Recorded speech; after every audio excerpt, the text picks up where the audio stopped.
Hi from Spencer, and delighted to welcome you to your second specialty coffee and craft chocolate pairing. And we've got some real surprises for you. Hi, I'm James from Square Mile. And yeah, I think the theme for me of this particular pairing is expectations. And, you know, once you've seen what we're sending you, well, you might have some expectations because we've sent you some decaf, which for a lot of people, well, your expectations might be sitting a little bit low. Most decaf around the world is not very good. It's not well roasted, it's not well brewed. It's a pretty rough experience, which feels very sad because decaf drinkers, they're just in it for the flavor. And they often have the worst experience. But decaf is so much better than I think people expect it to be. And I think that's where we're going to start. Now, again, a bit like last month, we sent you a coffee that's almost designed a little bit around espresso, but you can brew it either as filter or as espresso. We're going to start with an espresso today. So I think it's going to be a lot of fun. Tell me what you've brought. So in the theme of expectations and surprises, most people think of chocolate as being milk chocolate and are pretty dismissive of it. But what we've actually picked is what we call the dark milk chocolate, made in Sweden by Fredrik Martinsson, which is 60% cocoa and then uses quite a bit of milk to sweeten it. And I think you'll find it not just very Moorish, but pairs very well and is a very, very interesting take. And then we've also picked a surprise in terms of origin, because most people wouldn't necessarily associate the Pacific Islands of Vanuatu with chocolate, but we predict it's going to be one of those which is going to be coming through thanks to people like Martin O'Dare, who've basically been pioneering it. Nice. Shall we start with a little taste of the milk Start with a little taste. Should we start with a little bit of milk chocolate just to sort of get you going? So here you go. Again, so the snap of this, sniff, a little bit different. So remember, you always snap a chocolate just to sort of make sure that it's going to melt in the right way. And when you first try it, very chocolatey. So we get some hints though from the melt. I mean, it's incredibly Moorish, and it's that sugar, salt, fat, it's that bliss point. But again, it has a wonderful length. So you get this great flavor to it. So if anybody out there who's worried about, well, milk chocolate can't be real chocolate, decaf can't be real coffee, we've got news for you. Think again. That is delicious. It's very, very Moorish. And I think occasionally people can be of the mindset that craft chocolate can be a little bit almost intellectual. This is beautiful. It tastes pretty, there's nice complexity to it, but it is just delicious. And have a bit more as we try it with the coffee, because I think the other thing we would sort of say is that for me, decaf is one of those amazing experiences you can have at the end of a meal. And you know, chocolate, most people think about chocolate at the end of a meal as being a box of chocolates. But like, just as you can have great decaf at the end of a meal now, have great chocolate in the form of bars at the end of a meal. Be different. And I think this is kind of key, that hopefully from the first month experience, you're like, okay, this is really fun, I want to share this. This is a great month to share, because I think people will have expectations, and then you serve them something that is shocking, delightful, and most importantly, memorable, which I think is a great part of sharing experiences with friends, is building a shared memory. It is, because you can't remember a flavor unless you can associate it with a memory. But this is, I mean, so I'm always going to remember this coffee, the first time I remember we had it in Prooflog with you, as just being, I can't believe that it's decaf. It's just extraordinary. I think we've come a long ways in the industry in terms of the quality of decaf that we can produce.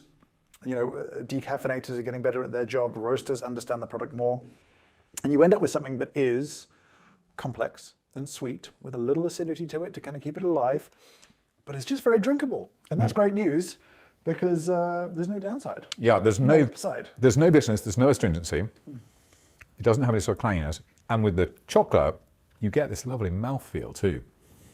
And it brings out some of the caramelly notes. And again, I always sort of try and think in terms of, is it like a fruit? Is it like a herb? Is it like a vegetable? Is it like a spice? Or is it just sort of more caramelly? And I would definitely get caramel from this. I get a little bit of fruit. Yep.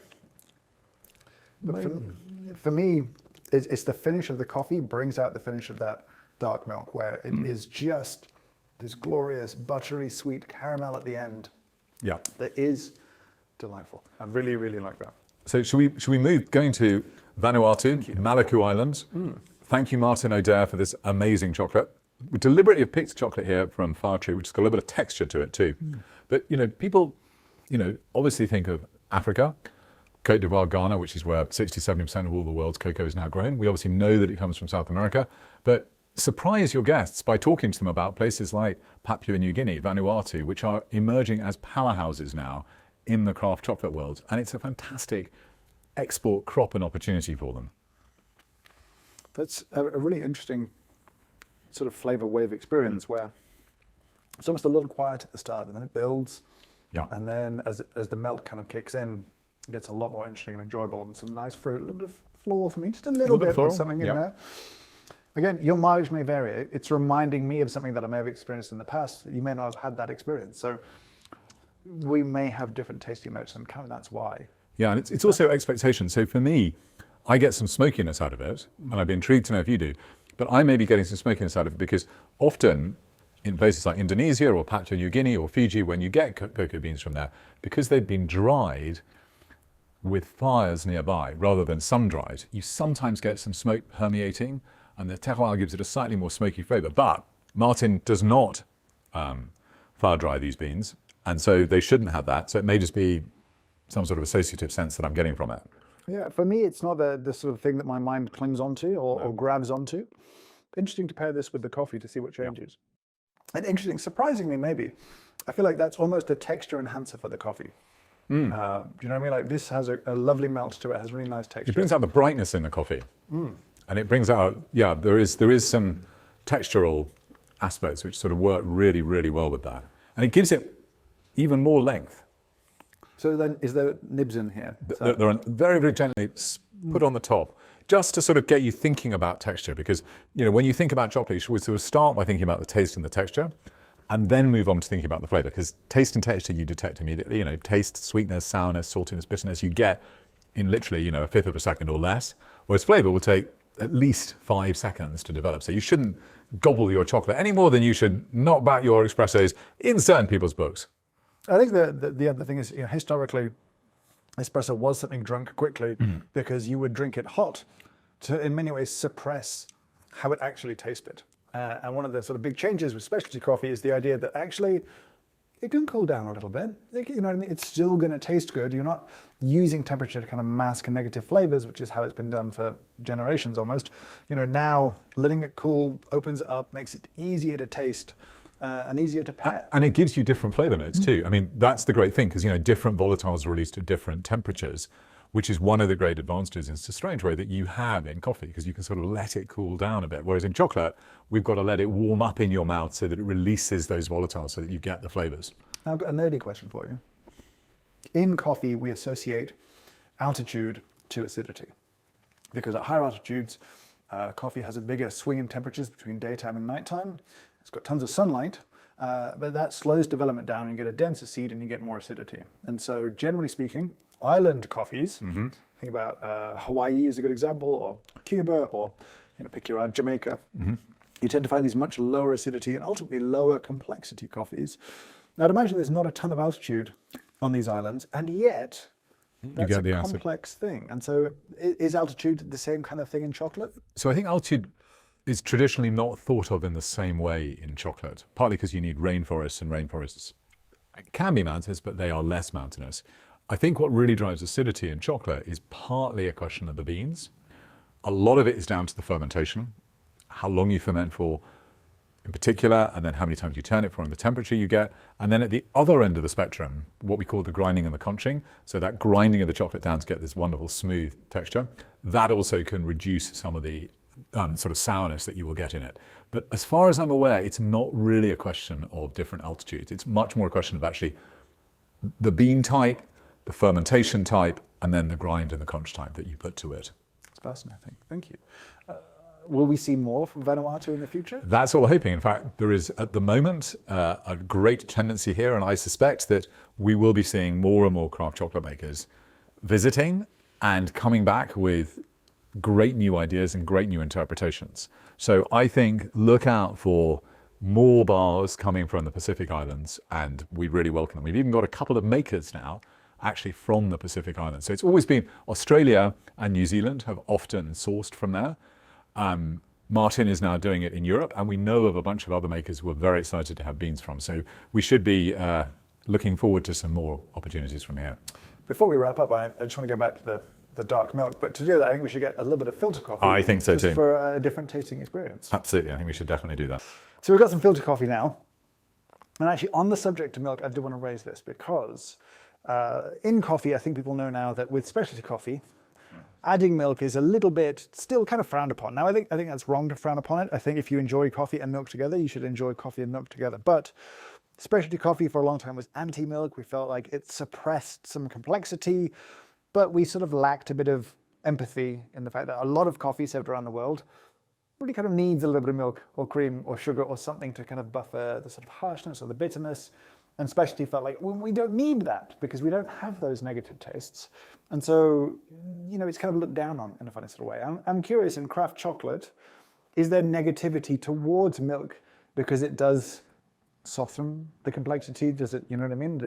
Does it have the same kind of, not stigma, but, No, I don't stick with stigmas. So I think what you're alluding to is correct, which is that, specialty coffee remove coffee from being over-roasted, designed to hide the faults. And candidly, mass-produced chocolate is very often roasted at a much higher temperature. It's nib roasted, so it's going to get less flavor. And you can really tell that. And in fact, one of the reasons why in lots of supermarket chocolates you will see vanilla, or even worse, vanillin added to it, is that reason. And it is true that, if, for example, a chocolate maker were to over-roast some beans, they might well turn it into a milk chocolate. Having said all that, I do think, though, that milk chocolate is an amazing experience when it's done properly. So, for example, somebody like Duffy, who we will taste in another pairing going forward, has really brought forward what sort of flavor journeys you can create. And I think Frederick actually comes out of the coffee world. And so all of his milks are dark milks.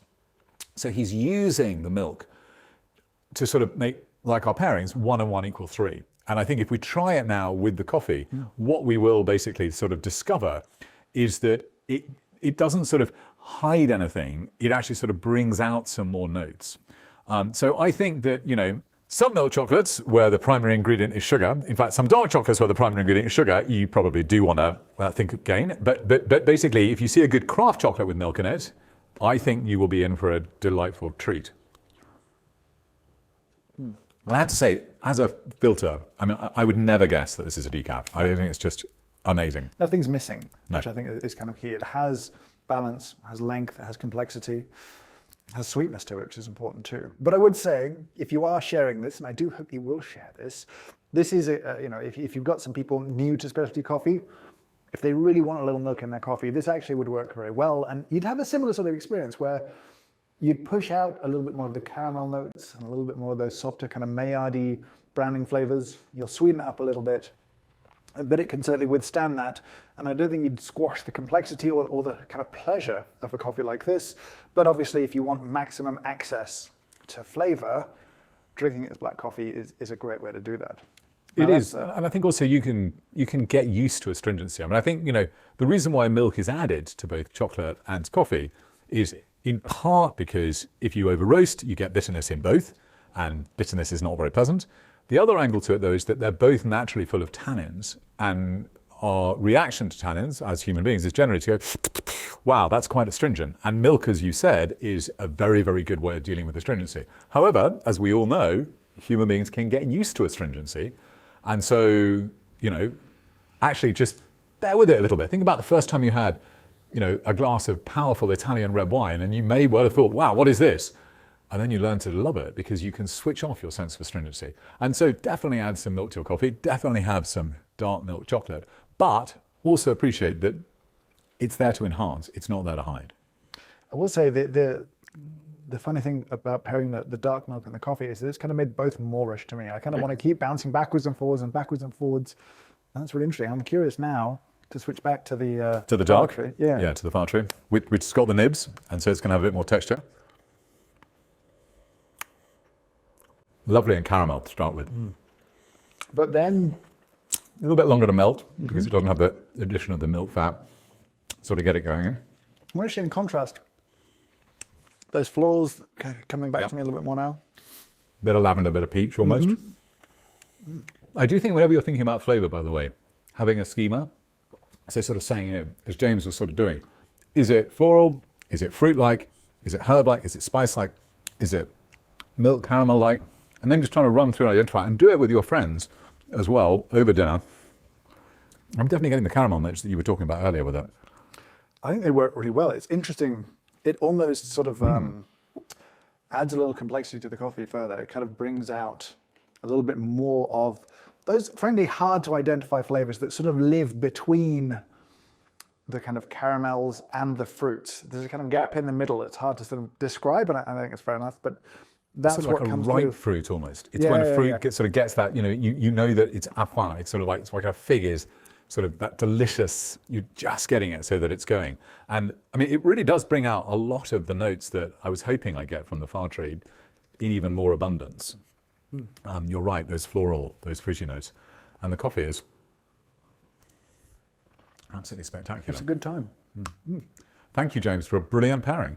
Thank you. And please, please, please, if you've enjoyed the experience, share it with others. They will be very grateful, as will we. So thank you so much.